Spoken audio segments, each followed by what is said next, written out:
And we are live. Welcome back to Beyond the Tool Belt, episode 223. Today we have another special guest, my friend Robert Posey. Stay tuned. We will be back after a short intro from our sponsors.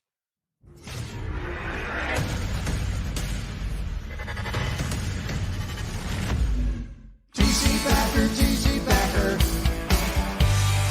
Roofing, siding, windows, gutter, solar. Roofing, siding, windows, gutter, solar. TC Packer.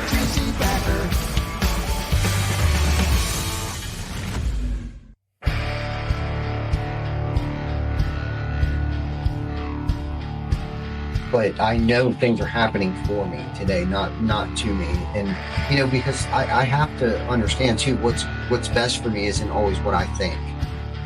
Welcome back, everybody, to episode 223. And we are currently at our Greenville location, South Carolina. We'll be heading over to the Bluffton location shortly, but we've been down here all week. My friend Robert came up, did some training with our team up here. We got some of our team in the building today that will probably rotate in and out of this special episode. We're making it special because we're holding the pen and we can write the script any way we damn well feel like writing the script today and any other day of our lives. So, Robert, how's it going, brother? It's been a really, really cool 2 days. I can say that much. Mm-hmm. It's been neat.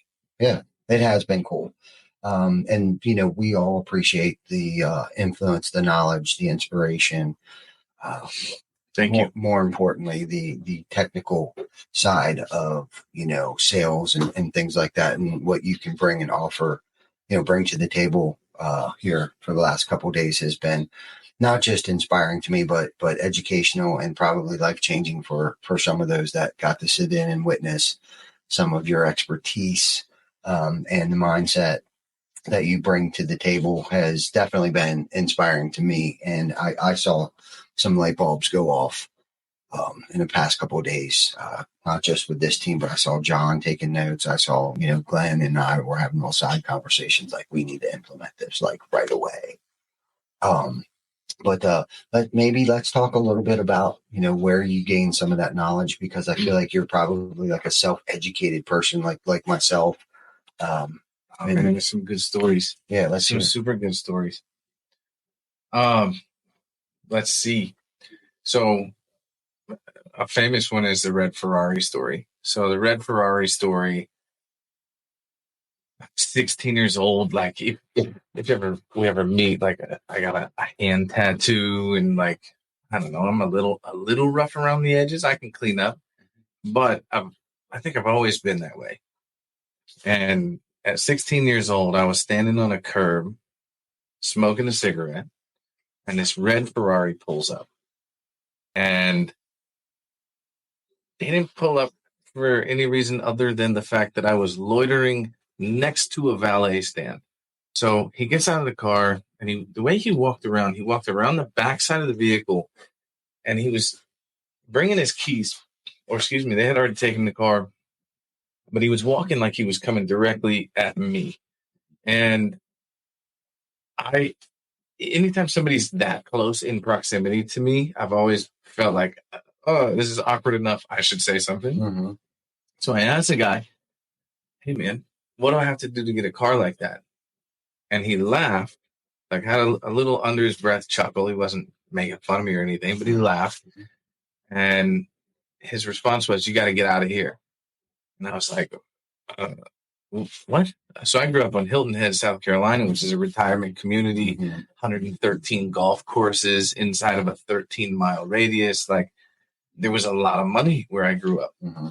And for a guy with a lot of money to tell me I needed to leave a place where there was a lot of money was like counterintuitive. Yeah. So I asked him, I was like, what do you mean? And he's like everybody here is retired. They're here to hold their money long enough to die and to have enough left over to leave to their kids. Mm-hmm. And that made a lot of sense. So I asked, what do I do? He said, move to a big city. And then he said, figure out how to get your hand in on as many transactions as possible. And then he walked off. That was the whole conversation. It was like I got 3 questions and 3 answers. Mm-hmm. So when I turned, I guess I would have been 18, maybe 19. I know I was 18. I moved to Atlanta, Georgia, where I have family. No idea what to do. The day I arrived in Atlanta, I ended up getting a front desk job, $7.50 an hour at Gold's Gym. Just luck would have it, two very, very influential people. One was Bob Langley, who is the president of a company called Results Through Motivation. Despite what the name sounds like, it actually was the largest franchise of fast food restaurants in the country. They had 1,500 locations. The gym was just a hobby of his. Now, he was retired, basically. He was 33 at the time. He was 43 at the time, and he was basically retired. So he opened a gym. And the issue was I couldn't stand still behind the front desk. So I'm sitting alone at the gym, middle of the day. The morning rush is gone. The evening rush hasn't come yet. And I'm spinning in an office chair, thinking I'm alone, and I hear this whistle. This dude, Bob, who's a pretty big guy, pretty threatening, pretty like I was intimidated, whistles, and he's like, Posey, come back here. And I'm like, he got me. So I go back there, and it turns out him, the GM, and the assistant manager were in the back having a meeting, and they had been in there all day. I just didn't know they were there. So they showed me footage of me spinning in this office chair. And he gave me a choice. He said, I either fire you because you can't do the job I hired you, or I promote you to sales. And we figure out how to use your energy. And I was like, please don't fire me. So that afternoon, the assistant manager walked me through the presentation binder, and Bob told him the next walk-in is Posey's. Let him sell it. Wow. I remember literally my hand shaking. That first walk-in, I was like, I should have just let him fire me. So the presentation, you got to walk around the gym, and I'm supposed to ask questions. I didn't know all that. So I'm like, there's the locker rooms. That's the free weights. Over here is cardio. Over here is group fitness. So you want to be a member? Like that was the whole pitch. It was probably over in 6 minutes. And I struggled for a little while. I struggled probably for 3 months. We had 8 locations, and I was dead last for those 3 months. Second mentor pops in. There's a guy named Ori Bengal, who's a ludicrous human being. He went full in on art. They just sent his art, the most recent capsule that's headed to the moon. They're taking his art to the moon. Like, he's a wild dude. At the time, he was a marketing guy. He did print media. And I asked him about, hey, I want to get a flyer made. He starts asking me all these questions. I'm like, I don't know, dude. So I start answering the best I could. And where did the ideas come from, and why, and where am I going to put the flyer, and who's going to use it? So he invites me to this seminar, and he tells me, don't listen to any of the marketing, pay only attention to the sales stuff. And I'm like, okay. I listened to all the marketing and none of the sales stuff, but I was hooked. So I asked him to take me under his wing. He gave me an audio book. He said, listen to it 3 times and implement everything you learned without question. And I did. I said, done. Like, I'll do that. I went from dead last out of 8 locations to number 1 out of all 8 locations inside of those 30 days. Wow. So recap, random guy, Ferrari, went all in on his advice, moved myself to a big city. Figure I need transactions, fall into sales accidentally, and realize I get a percentage of all of my transactions. And then somebody taught me how to use audiobooks, and implementation. Yeah. The key word was implementation. And by implementing everything I learned, I took the number 1 spot. That was the start of sales. Yeah, that's crazy. So a couple of things went through my head when you were talking. This is a great story, by the way. I've listened to a lot of other people's stories, and I think some of the most successful people that I'm aware of, I don't personally know them, but have had the same similar story as you. Patrick Bet Davis started out, I think, as a salesperson at Gold's Gym. Another one that came to mind was Bedrock Coolian. Bedros Coolian. Now he stuck with the fitness thing. I think he's got his own line of products and stuff out. I actually take the wellness shot, so maybe we'll get a sponsorship from him since I gave him a plug. I think Andy Priscilla. I think the same thing. Him and his brother. But I know there's more. I can't think of their names right now. That's what's so cool about this story, like where a lot of people's journey started in a sales position, but not just a sales position anywhere. It was in fitness, right? So that's pretty cool. But I'm also curious about like what 3 audiobooks or tapes did he tell you to listen to? One audiobook 3 times. Oh, one audiobook. He gave me one. Okay. And said 3 times. So it was Chet Holmes. And for the life of me, I can't find it. But it was, at least it was titled on the thumb drive, How to Become a Sales Superstar. Okay. Now, Chet Holmes has the ultimate sales machine, which is very easy to find. Okay. So I recommend anyone start there. But I can't find the original one, How to Become a Sales Superstar. So if anybody knows of it, I would love to track that back down. Yeah, it was huge. What was probably the 3 biggest things that you took away from listening to an audiobook that you still implement today? Or let's start back then. What did you implement? What did you get from it? What did you implement from it back then? And is there anything that you're still implementing today? Well, so relevant. Yes. So there's a few things from the book itself. There's a couple of things, but from that time period, what happened was I started chain reaction. Well, if one book can get me number one, then 2 books, 3 books, and then it ended up being a decade. And still to this day, I still read and listen to these books. No doubt. So one of the big ones, Chet Holmes was a karate champion among that and business consultant. He said, you never feared the guy who practiced 12 punches 100 times. You feared the guy who practiced 1 punch 1,000 times. So lock in and do it over and over and over, whatever the punch is. So that was a big takeaway. Probably the most influential book to me was How to Win Friends and Influence People. Robert Cialdini and persuasion, and I was studying everything I could do, NLP.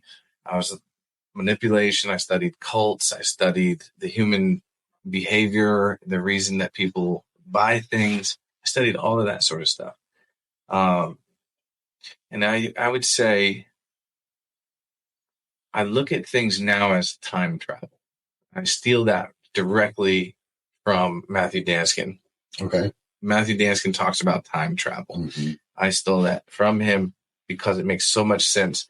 If I can take all of this cumulative knowledge of all these other people and I can just trust the process, do the work, put the implementation in. If I take those little tidbits, it saves me a decade of error just to test it out. So I turned myself into a bit of a case study and I would try all these different things. Another good point, 2 ears, 1 mouth.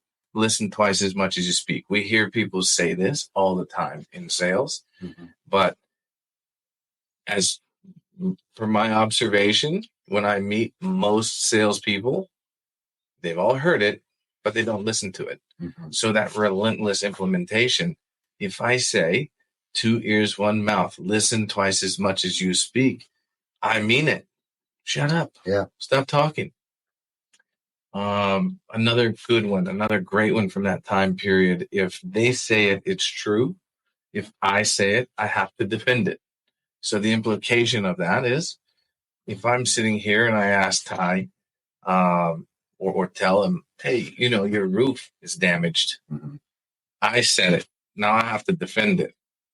As opposed to, have you noticed that your roof is damaged? It's the same thing. You say, yeah, I did. So you said you noticed. Now you have to defend that. So if we get into some sort of an objection handling battle later, we've already discussed it. So with those 2, asking questions. That's why my title is Chief Question Asker, because I know if I shut up and only ask questions, I can still get you. I can get you to say the thing that I wanted to say to you, and then I don't have to defend it. Mm-hmm. Now we're having a sales conversation from the same side of the table, as opposed to sitting across from each other. Yeah. No, that's good. That's so good. So now I know that about you. So I know when you're trying to sell me on something. Yeah, well, I do it consistently and all the time. So we'll see. Good luck. Yeah, we'll see what happens. Right? No, that's great. And that's the thing. It's like nobody holds your hand but at least they led you to, the water and you decided to drink it and you did with it what you wanted to do. And I think that's probably the difference between many things. And we were having a funny earlier about consistency. And, we're consistently late on the show for a reason. Because that's what people came to realize that, that's the time that they start. But not just that, but consistency of doing the podcast and how much of a pain in the ass it might be at times. But you trying to, spin this into, how it relates to the topic that we're talking about right now is it sounds like you were very consistent on your journey of self-awareness, but not just you, but other people and their behaviors and stuff like that. Is because I heard, manipulation. There's a fine line between, what do they say, sales and manipulation. I guess persuasion and manipulation. It's all, to me, it's all very, very similar. Yeah. It's the ethics behind it. 100%. I think if I'm doing it for service to self, then maybe I'm manipulating you. That's kind of has the more negative, both similar, persuasion, manipulation. If I'm doing it for you, right, that's a line that you have to draw for yourself as an individual. A sales rep has to draw, your team, your company has to draw that line ethically, because our words are powerful, super, super, super powerful. That's where my journey got really crazy, is when I had that realization. Yeah. But I don't want to, I'll share that, but I don't want to hijack what you were saying. No, that's okay. That's okay, because my job here is to actually pull those things out of you. So continue. Okay. Fair enough. So I went to the seminar. There was marketers, brilliant marketers. Some of these guys, one of them did $1 million in sales in a day. And I was like baffled. I had never heard of it. I mean, I'm 18 years old. I'd never heard of such a thing in my life. Always been entrepreneurial. Never had a clue what that actually meant or what the possibility could be. So the marketers looked like rock stars to me, because they don't have to own the company. They get to get paid the percentage off of somebody else's business. And if I could control the lead flow, then I could control the business. And I thought that, man, that's pretty powerful. I avoided sales. Even though I was in sales, I started to make a shift focusing on marketing, business. I taught myself how to build websites. I did everything I could to not be a sales guy. And then I enter another mentor, a gentleman by the name of Gulliver Giles, Australian guy, refers to himself as the sales warlord. Not that he's not a brute force warlord type bro. He just uses war and his analogies, his acronyms, his metaphors. He taught me that sales was about love and about respect. And I had never heard it put that way. So at the time, sales to me was still transactional. It's me trying to beat you. We're playing a game of poker, and I'm trying to make sure I have the upper hand. When he taught me that sales was about love and respect, it's loving the person across from me enough to hold them accountable for the things that they say they want or need, and having enough respect for myself and for the person that neither one of us are allowed to lie to each other. So in order for us to do that, it requires very clear expectations. It requires me to be an expert communicator, because most people aren't. And if I can lead as an expert communicator, if I can figure out the who, what, when, why, how much, where, all the interrogative questions, if we can check the interrogative question boxes, I think we can get to the same side of the table. So now when we're playing poker, we're trying to beat the house. We're trying to beat the game. We're not trying to beat each other. And it changes the dynamic of the relationship. I fell in love with sales when I realized that through my voice and the ability to have clear communication, that I actually could create an impact, not only for a customer. It's hard in roofing and some of the contracting businesses to create a correlation to impact. I mean, sure, it's the largest investment is the home, protecting all of the assets inside the home, family pictures, generational trinkets, furniture, hand-me-downs and that sort of stuff.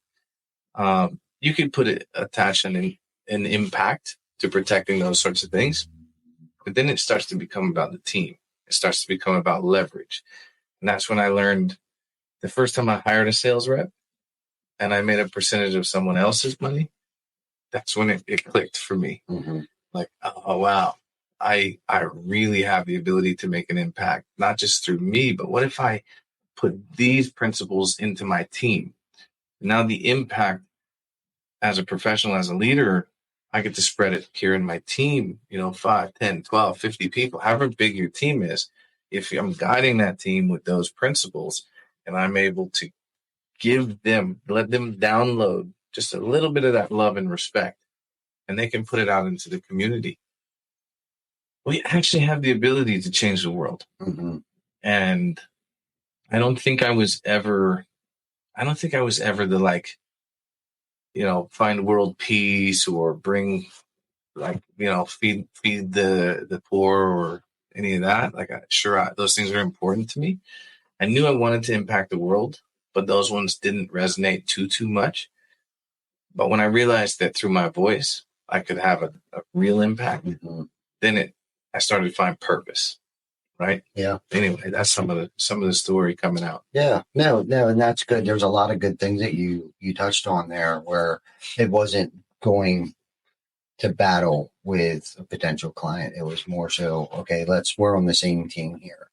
And that's a great mindset to have, because I think if you're truly there to create value and have a positive impact on somebody's life, it would be no different than how you would treat anyone else. Just because they need a service, you're trying to pinpoint what the problem is. Why would we want to feel like we have to hide everything when it's actually us against the machine?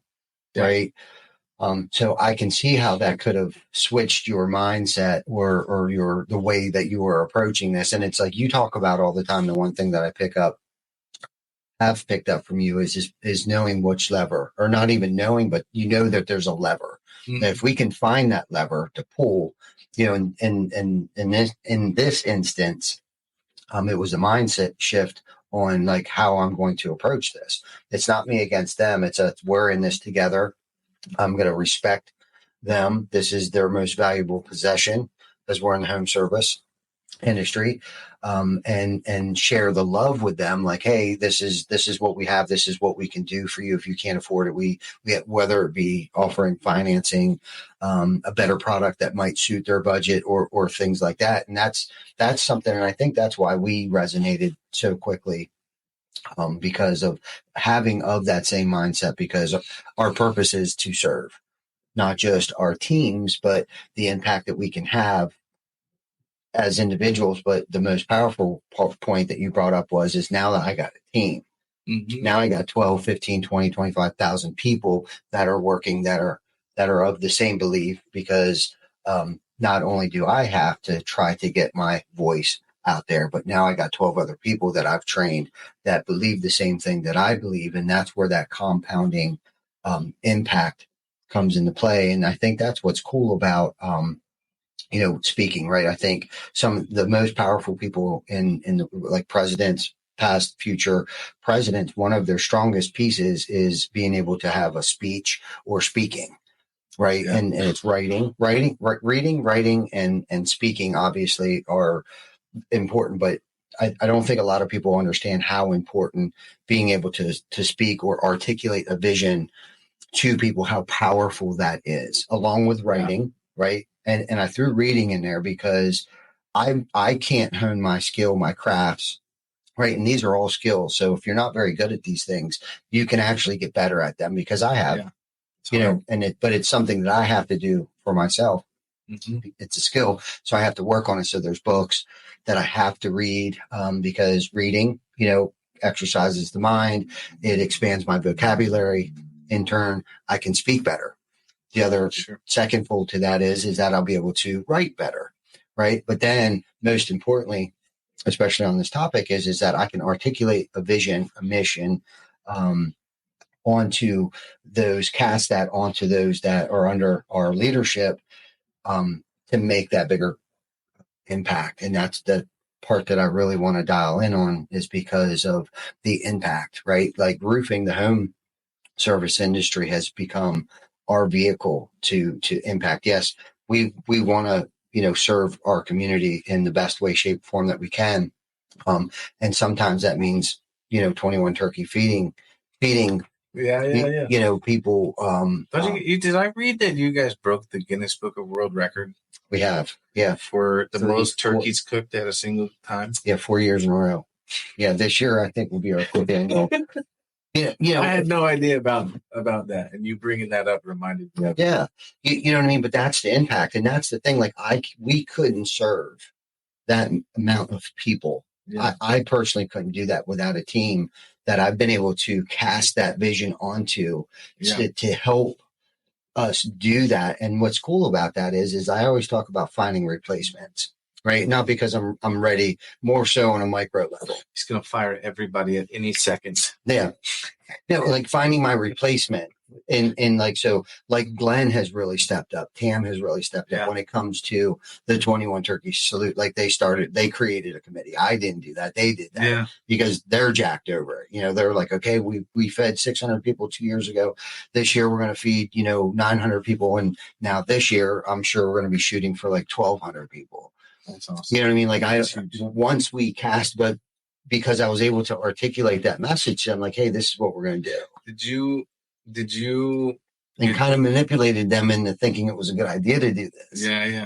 What I mean? Well, it is a good idea. Mm-hmm. Like, period. Argue the fact that feeding people who can't feed themselves is a bad idea.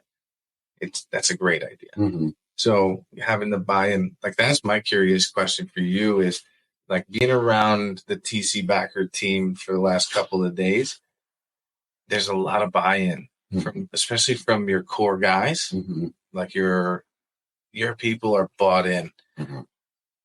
I'm curious, in your story, have you just always been a natural at creating that? I think people are born with natural abilities to lead. Yeah. Right. And I feel like looking back now that you say that, I've always been in some type of leadership role. Sure.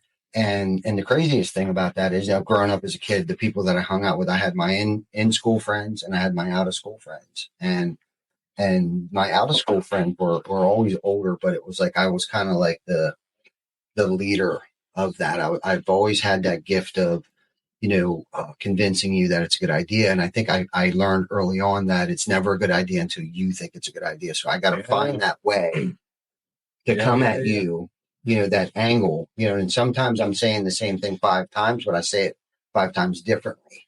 Yeah. You know what I mean? So I've learned at an early age how to manipulate. My parents were split up, still married, still business partners. So I think at an early age, it was like, that's where, for me, as looking back, that somebody might have said that was probably a negative, but how I've been able to leverage that ability and hone that craft of, and I talk about this all the time. Okay. So for those of you that don't know, I've had a pretty hard past, self-induced, my fault kind of history. And I worked so hard at that. Okay. I've worked so hard at manipulating people to get things that I want, whether it was drinking or money or something like that. And I talk about this a lot in front of these groups. I speak a lot in front of these groups. And it's like, imagine if you took half that energy that we put into staying up for 5 days straight and finding the next drug dealer that's awake at 3:00 in the morning and all these horrible, nasty things that I put myself through. If I took half that negative energy and applied it to something positive, imagine what I could do with that. Yeah. So I'd say about 16, 17 years ago, that light bulb went off for me. Was it an incident? Probably sitting in jail. How did I do this again? And doing the foxhole prayers, God, if you get me out of this jackpot, I'll never do it again, kind of thing like that. But I had a lot of supportive people. There was people that saw the good in me where I couldn't see the good in me. It's kind of giving me goosebumps right now. So I had some support, even though I should have been wrote off, but they were still like my sister would come by and give me some pep talks. And of course, my mom, she was my biggest cheerleader. She enabled me so much, literally, it almost killed me. So she almost loved me to death, my mom. Yeah. And so when she had passed away, I think this year, February, was 9 years. That's really when that there was like a second light bulb, like the 2.0 version of myself really, really kicked in. You know what I mean? For me, it was like, okay, I have really big shoes to fill. And my mom impacted so many people at so many levels in her local community over in Waynesboro, Pennsylvania, Franklin County, right outside Hagerstown, Maryland. She had impacted and influenced and had taken care of so many different people, like whether it was creating the DARE program at my elementary school. Wow. She was the neighborhood block watch mom. She ran the Santa's breakfasts, the summer jubilees. That's wild. Yeah, I mean, all that and worked full time and took care of you and took care of me, which is definitely. And I got an older brother and sister and my dad, mind you. So she had her hands full. Yeah. With us, and I forget where I was going with it. I had big shoes to fill. Leadership. So that's how I grieved over my mom, was that I let it manifest in a positive way in my life. Yeah. I could have took it the other way and fell back into the bottle and used that as an excuse of why I'm a piece of crap today. Well, if your mom would die, we hear that all the time. People have the luxury of excuses, right? We all have those luxuries. But I allowed it to manifest in a way where it was like, okay, now it's my turn to grab this torch. Yeah. She passed the torch to me. And how can I let her legacy live on? What better way? So we kind of went, like a group of us, Jana included, went on a mission, because 6 months later to the day, Jana's mom passed away. So both our moms died within 6 month period of time. So then that kicked it even more into high gear. Of course there was some, grieving that took place. Yeah. And I wouldn't suggest grieving the way that I did at that time to anybody. But of course, because of my past, my threshold for pain is much greater than most people, which is unfortunately an unfair advantage. I always looked at it like an unfair advantage over most people, especially in a leadership position or entrepreneurial, or especially multiple businesses, right? Juggling. What does that mean? Like, we're talking about the unfair advantage. Yeah. Does that mean you just don't have quit in you, or how does that manifest? Yeah. So it had manifested in many couple of ways at a couple of different levels, right? So my pain and grieving over death was basically I ignored it and dove into work and other people. Yeah. So I didn't have to think about it. And that's why I said I wouldn't necessarily recommend that, because there are times that situations may happen that my emotions are probably a little more magnified than it should have been due to that circumstance. I think it still leaks out. And I don't know if people understand that about themselves, right? Like, if you don't deal with something, it could have been 10 years ago that I didn't deal with my mom's death. Okay. So if somebody else dies that really wasn't that close to me, and I'm just a blubbering mess, that's me, because I didn't deal with that then. Yeah. That's my body, my mind, my soul, the fiber of my being. And that's how it's dealing with that, because I didn't have that moment back then. I didn't allow myself. I stayed focused. If anything, I was entirely too focused. Like, I went to work when the hearse came to our house, because my mom passed. She had lived with us. That's how Jana and my mom became best friends. My mom lived with us for 4 years, dying in our home, and then she passed away in her house. The day that the hearse came was thank God I was her best friend. He came, picked her up. I went straight to work. I left the house. I told everybody to get out of my house. Enough being friendly, because there was people there that I didn't really care for, but I was being patient. Yeah. As patient as I possibly could be, because I understand people don't feel things the way that I do, and I have to be sensitive to that, right? Which I struggle with that sometimes, but I do try to put myself in their shoes, because people don't feel, and again, I'm talking about that threshold for pain, right? Because there's no pain that greater than the pains that I've put myself through. And I'm telling you, I put myself in some really bad situations. And a lot of other people too along the way. There was a lot of wreckage there. But anyhow, I got laser dialed in on about 9 years ago. That's when I started to read a lot more. I felt like there was a lot of time I needed to catch up for too. Because at that time, I think I had 3, 4, 5 years sober at that time, and really was dialed in on just that. How can I not pick up a drink one day at a time? Which was a lot of self-improvement, and I learned a lot, and still do on a daily basis. And I still live that way, one day at a time. Like, I don't keep one foot in yesterday and one foot in tomorrow and piss all over today. Yeah. We have today.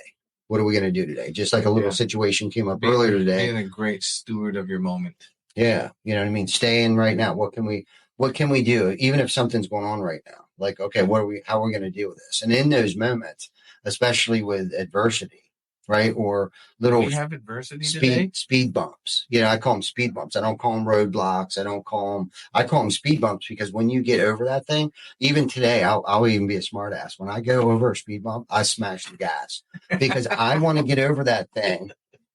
And I use it metaphorically, like everybody in the car. Like, you may have heard me say this before. It's going to be rough. Hold on for a second. But, and the longer I procrastinate to get over that speed bump, the longer it's going to take for me to get over that speed bump. Yeah. Right. So just mash the gas and get through it. It's going to be bumpy. But what happens is it catapults you. Yeah. It shoots you. Bam. That's where that what do they call that? Not that a deflex, but, or whatever. Ricochet? Ricochet. That's where that ricochet. Bounce back. Yeah. That's where that boom. And it's like, we got over it. We're done. We're good. Let's move on to the next. Yeah. Yeah. There's so many things that you're saying right now that resonate in a super, super big way. One foot in front of the other for me has always been a thing. Like, I've literally had internal discussions where I'm trying to figure out, like, am I broken?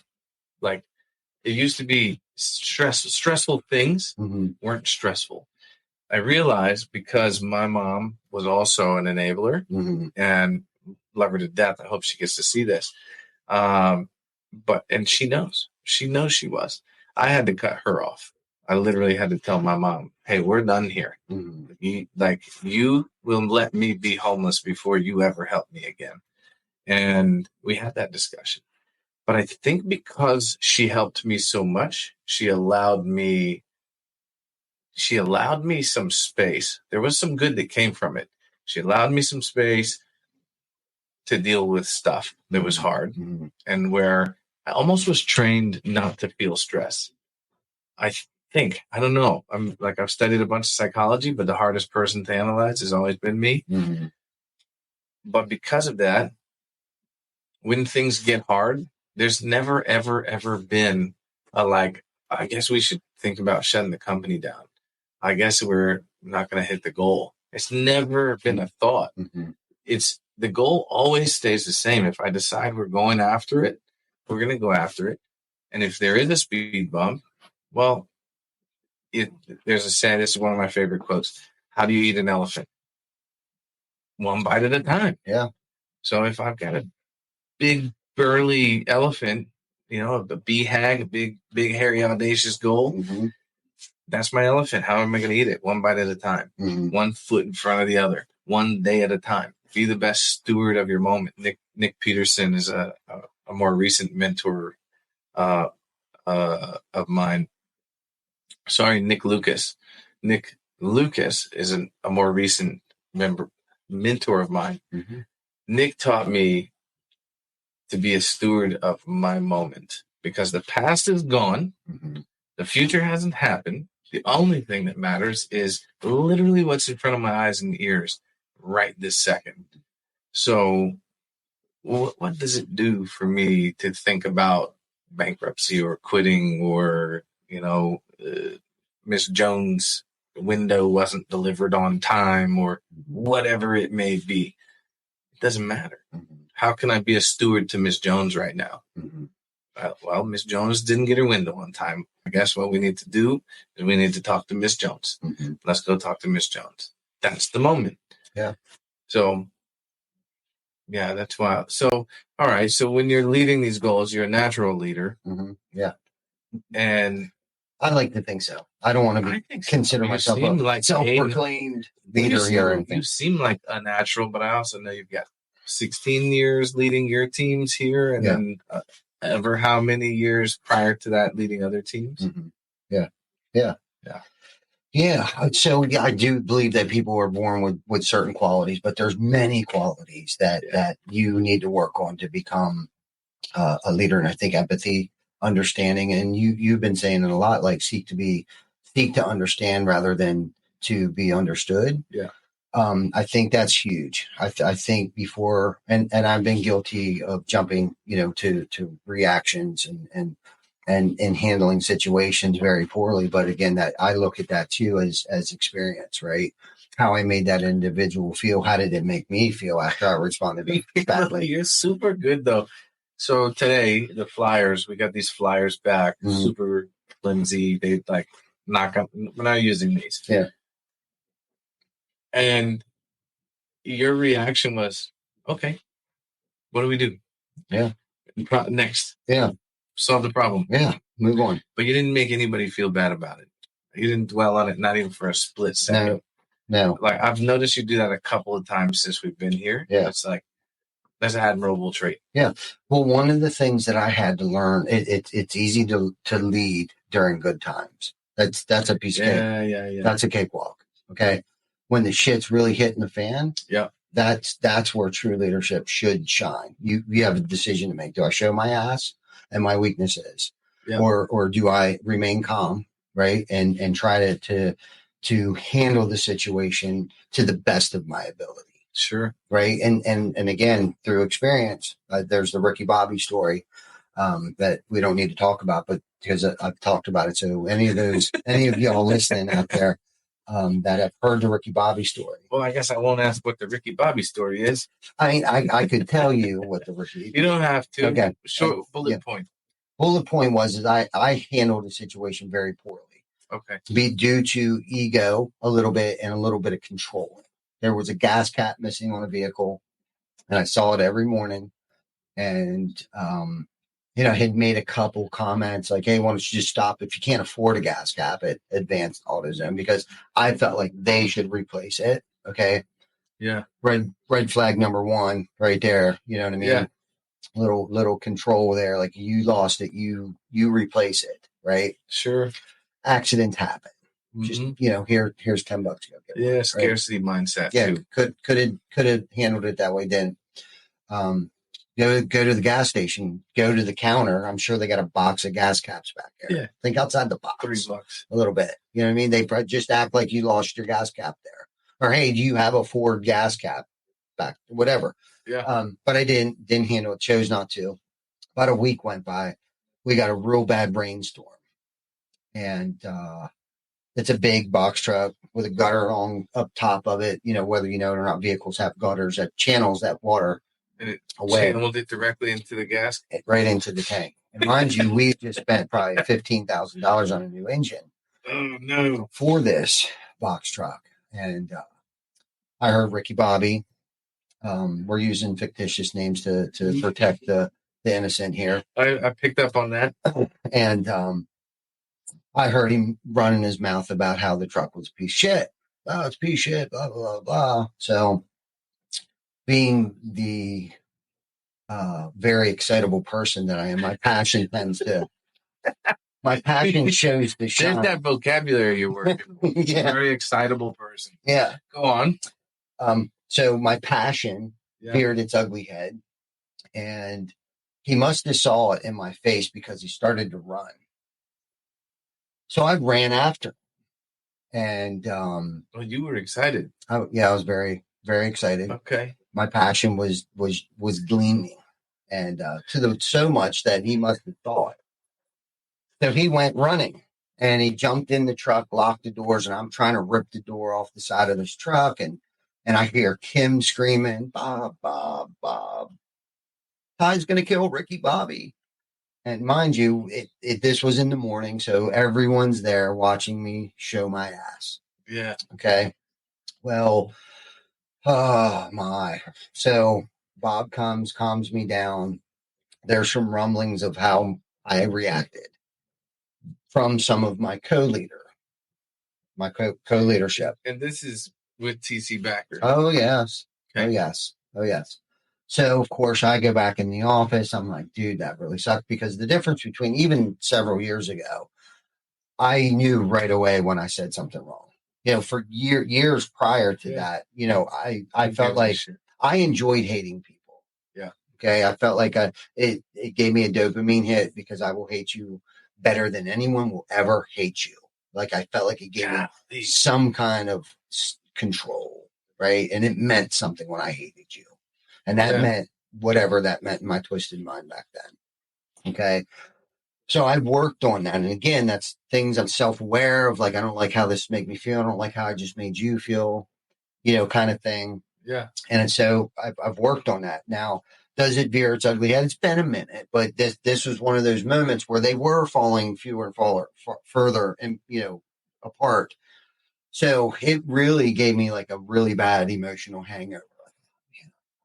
And I hate apologizing.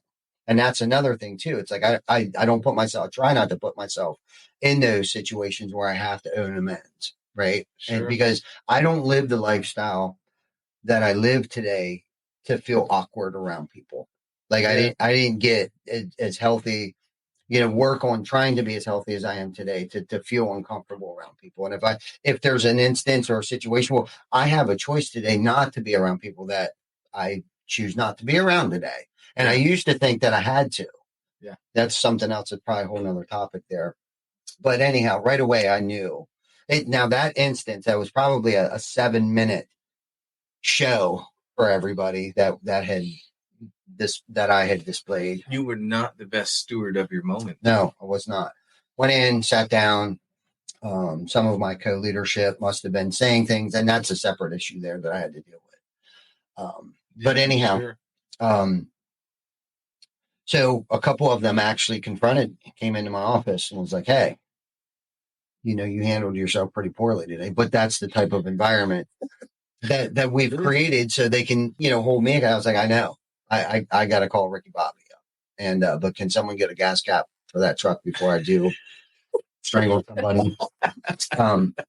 Anyhow, long story short, because of experience and handling myself in a very poor way and displaying a horrible human being, let alone trying to lead people, right? Yeah. That's not the atmosphere that I'm trying to create. That's not the atmosphere that I want to be around today. I choose not to.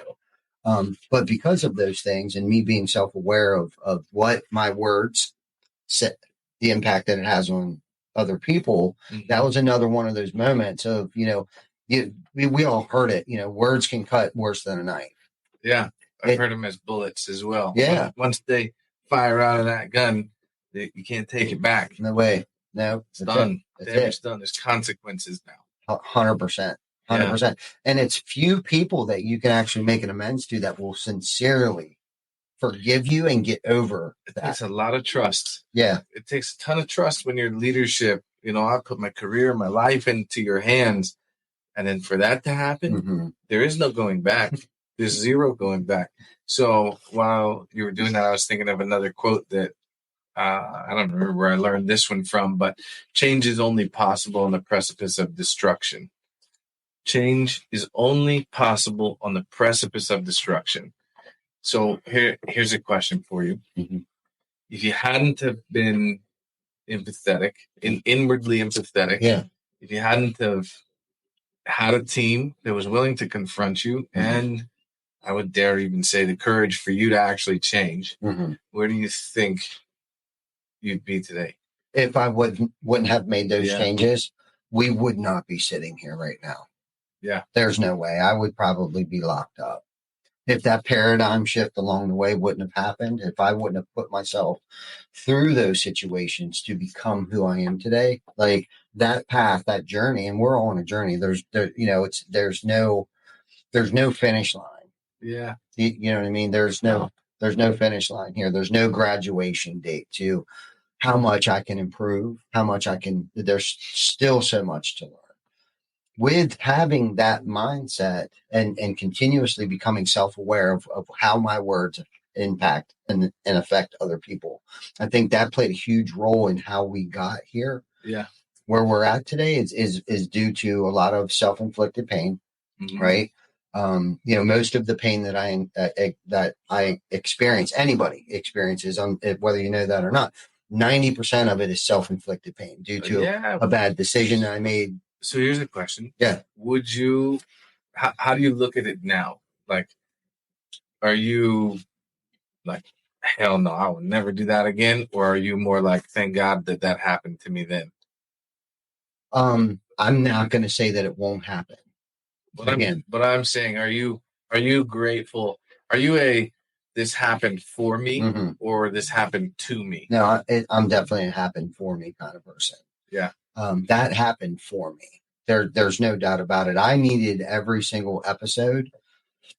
I needed every single success, every single failure to be who I am today. And knowing and being self-aware enough to know that this, again, going back to this is just a journey, right? Like there's no finish date. There's no graduation date that, I need to continuously, because what got us here won't get us where we want to go. It got us here. Yeah. You know what I mean? I have to somehow learn how to think much bigger, and I think also humility plays a huge part in this, and being humble enough, smart enough to know that I need to surround myself around smarter people than me.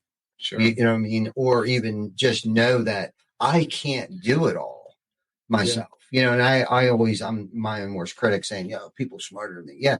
And there certain areas of, that I'm not so inclined in or whatever like that. I could be, but what would that mean to other things that I should be more focused on too? Yeah, I can create a website. It might take me 3 months to get it where I want it, but just hire a website design company that can do it in 3 hours, 3 days, 3 weeks. Sure. You know what I mean? To get it where that's it needs wisdom, to be. Ty. That's wisdom. Yeah.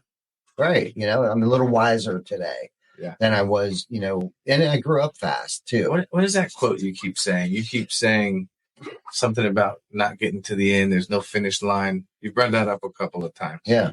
So how do you look at it?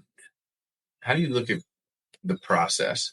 So today you've got the speed bumps. When things get really, really hard, is the speed bump your go-to quote? Or what's the principle you live by that's like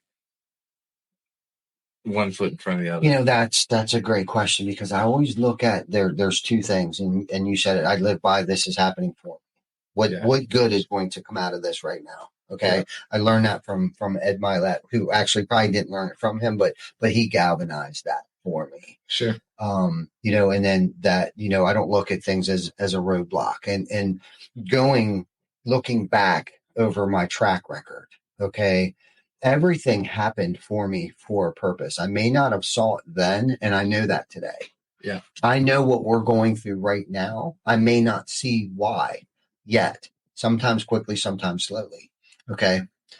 They will always materialize if we work for them. But that's kind of that's another quote that I live by, is sometimes quickly, sometimes slowly. It will always materialize if we work for them. And keyword we. But I know things are happening for me today, not to me. And, because I have to understand too, what's best for me isn't always what I think it should be. Just because I want it, is it really a want, or is it a need? Is this something that we need? And with being a collaborative thinker, right? I don't think selfishly. Yeah. Okay. That's, I don't know if it's a good thing or a bad thing. Sometimes it can be a catch-22 at times.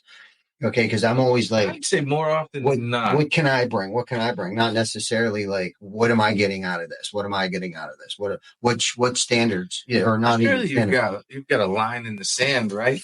Of course I do. Yeah. Right? Yeah. Like the deal has to serve both parties to some extent. Yeah. Well, where I was just reminded of this was we were recently in a business transaction, and I'm talking to my attorney, and I'm telling her all these things we're bringing to the table of this with this other business. And she's like, well, what are they supposed to be doing? Like, isn't it like you're purchasing this business? Like, sounds like a good attorney. Yeah. And she reminded me, she's like, well, wait a minute. Aren't like this, like you're doing this to make money, right? And it's like, yes. Thank you for reminding me. I'm looking at the easy people. to be passionate about the people in a relationship and to lose sight of that because you're still human. And buying a business, it becomes a human endeavor where I believe businesses and people are separate in the sense that businesses don't have problems, people have problems. Mm-hmm. A business is it's an entity, mm-hmm. but it's ran by people and therefore has problems. Yes. I think that likewise, businesses are phenomenal. And one of my favorite things about them is that there are people in them, mm-hmm. but it does humanize decision-making. And sometimes you have to, if you do think that way, mm-hmm. if you do think about other people a lot, mm-hmm. sometimes you have to put the business cap back on and be like, stop. How does this work? Mm-hmm. Does this actually benefit me? Does it actually benefit them? Does it benefit my legacy, my kids, my wife, whatever? Yeah. So it went from one extreme to the other because I worked so hard on it. Yeah. To not make this about me. Yeah, but it's evident that you care about the team. Like just being here with the team and mm-hmm. seeing the energy with you being here, being present. Like these people are rallying right mm-hmm. now. And what we say, Mo is in the building. Yep. Got that momentum. Yeah, that's right. Yeah. I love Mo. I don't think you could do that though if you weren't looking at what's in the best interest of these other people. Mm-hmm.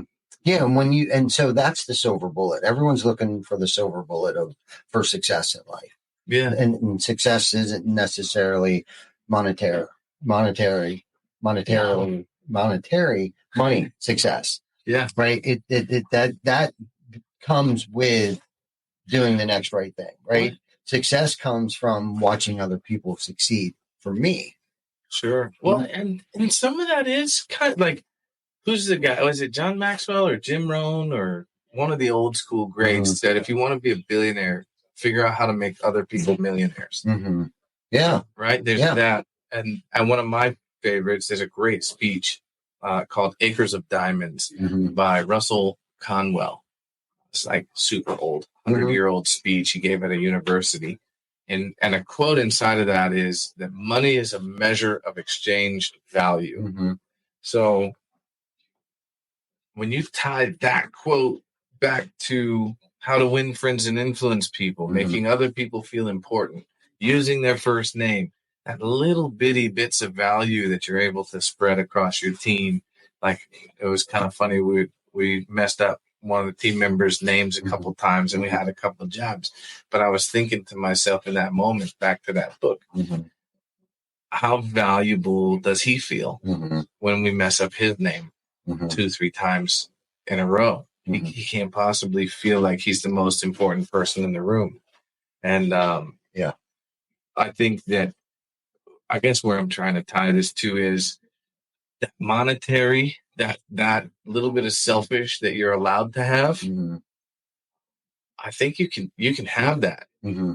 by being outwardly valuable to other people. Yeah. You do get to scratch that itch. Yeah. Well, and this is how I sum that up. Serving others, it can be tiring. Okay. Pastor Joel labeled it as something like inspiring is tiring. It can be. Great. He's one of those like super wordsmithy guys. Yeah. Inspiring is tiring. Yeah. And this is where the selfish part comes in.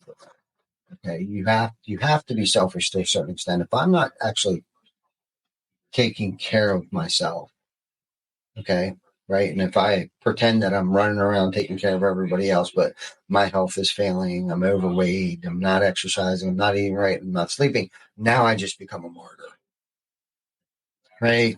Yeah. Like if I didn't have to take care of you all the time, I'd be able to take care of myself. Now you're a martyr, okay? So there's really no excuse for not taking care of yourself. That's where the selfish part comes into play, right? I got to make sure that I'm doing things to improve the quality of my life too. And sometimes that takes money, right? And improving the quality of Jana's life, Rocket's life, Mackenzie's life, Jacob's life, so on and so forth, all the grandbabies, Joel, Quinn, Skylar, right? Like I'm here to improve the quality of their lives, my immediate family's lives too, whether it's, hey, we put a pool in. Why? My justification is because when I come home and I see the grandchildren playing, splashing with Rocket, and he's picking them up and cannonball and all that stuff, that in itself, we're not even talking about me getting in the pool yet, but where my satisfaction for success and wealth, that just made me the wealthiest man in the world, which in turn, right, improved the quality of my life. Mm-hmm. You know, because of those things, that money, right, the tip, the reward, by not being selfish in times where it's probably very easy to be selfish. I've been rewarded tenfold because through serving others, that's our purpose. Anything outside of that is selfishness. Sure. Right? Like that's the silver bullet to success, is serving others. And not to sound cliche, but like that's whether it's the way that you're marketing, the way that you're conducting your business, the way that you're fathering your children and stuff. Like that's where success lies, is by serving all of those people. You know, it's interesting. So I'm working with a sales team, and I was having a discussion, right? So we're running some Facebook ads, and they go into Messenger chat, and then the sales team picks up after the Messenger bot asks a couple qualifying questions. And one of my sales guys was responding to the messages by saying, I would love to get you information about company. And I guess I can share. So about Limitless. So I would love to get you information about Limitless. And I had coached him the week before that he'd stop talking about you.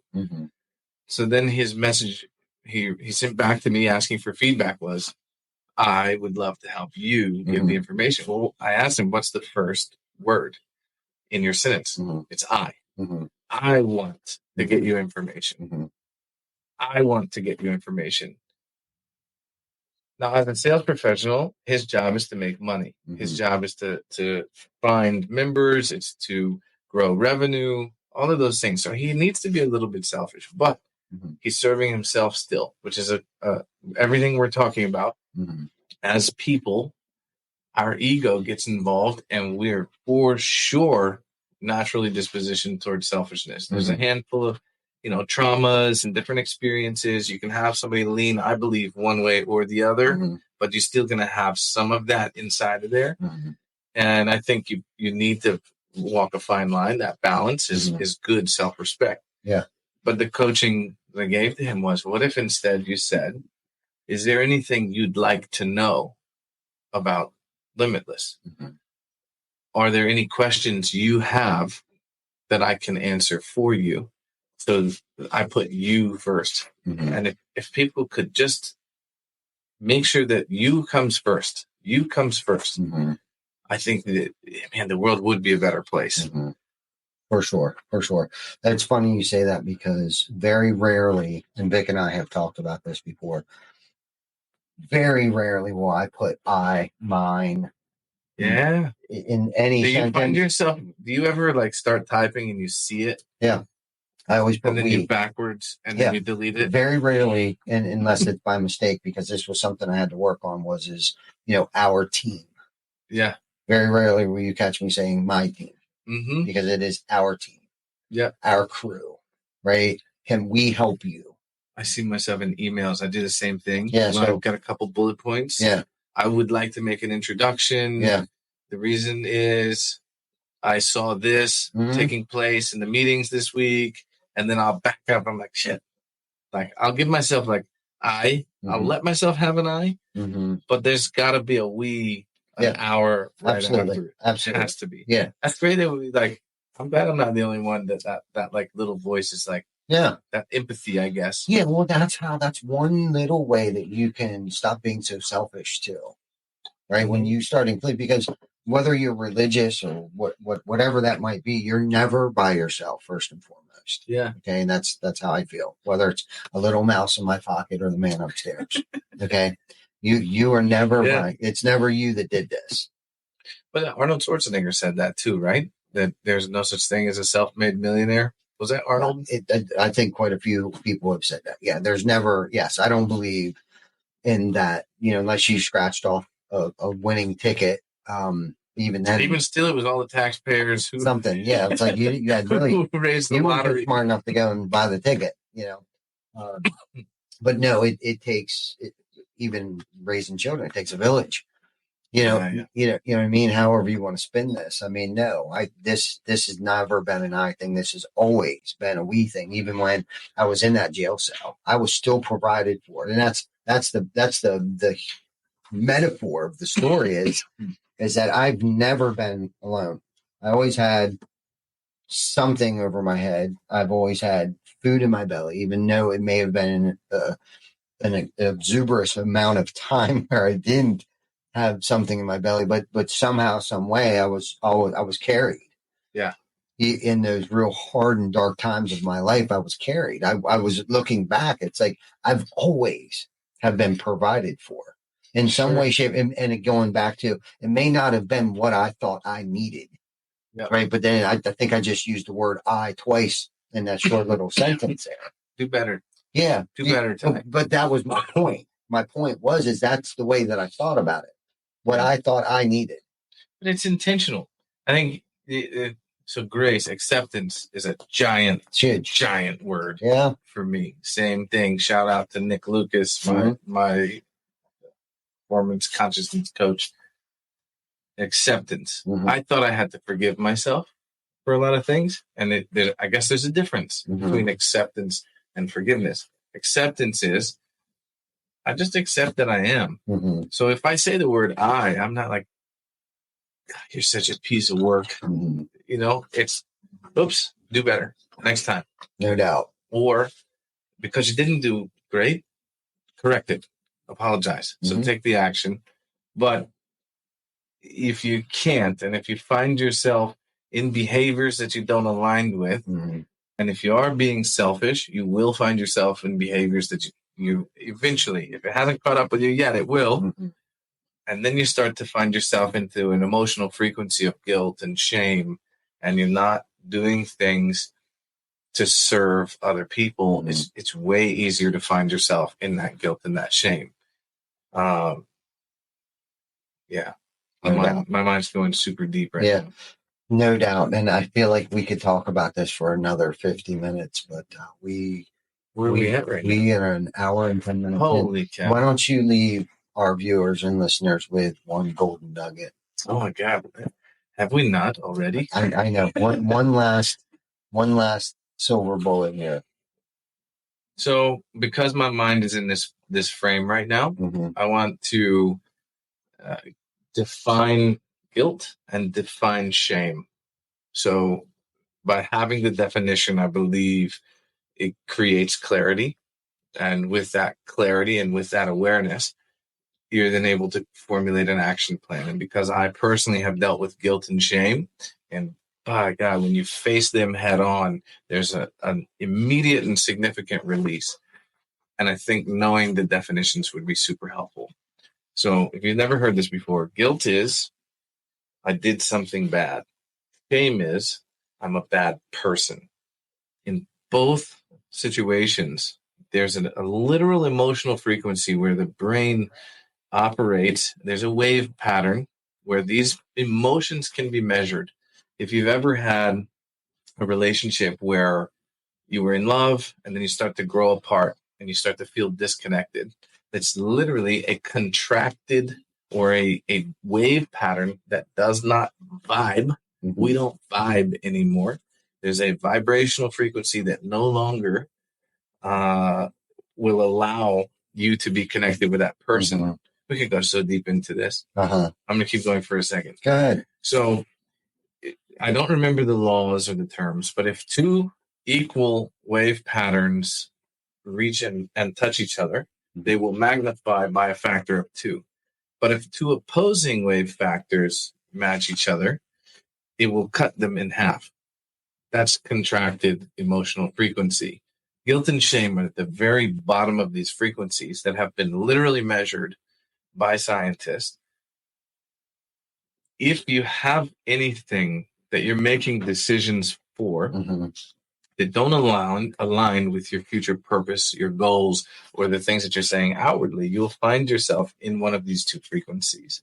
So I would encourage you, here's your gold nugget. Go to Google and look up the emotional frequency chart. And I would suggest look at the next emotional frequencies above guilt and shame, and then ask yourself, what does it take for me to feel that emotion? Because there is a way. I promise there's a way for you to move to the next one. Anger, pride, right? Then it goes into happiness, joy, love, enlightenment, and those sorts of things. I love that. Maybe that's another episode some other time. Yeah, no, but that was definitely a great way to end the episode. I see there's a lot of comments in there. People are loving what we did here. Unfortunately, Zach and Heath, I think we were going to try to sneak them on here, but I think they would understand why they didn't get to come on, because we were vibing very well. Yeah, we were for an hour and 10 minutes. So having said all that, man, we appreciate you guys for sticking around for an hour and 13 minutes. I see David Brenner still in there. I see Mike Ippy, and the list goes on. Big shout out to you guys. Don't forget to like, love, subscribe, leave a review on YouTube for us. Share this with your friends. Leave something in the comments, topic that you guys may want us to talk about at later episodes. Until then, be safe, and we love y'all. We will see you next week for episode 224, Behind the Tool Belt. Thank you guys for having me. You're welcome. Thank you for coming on.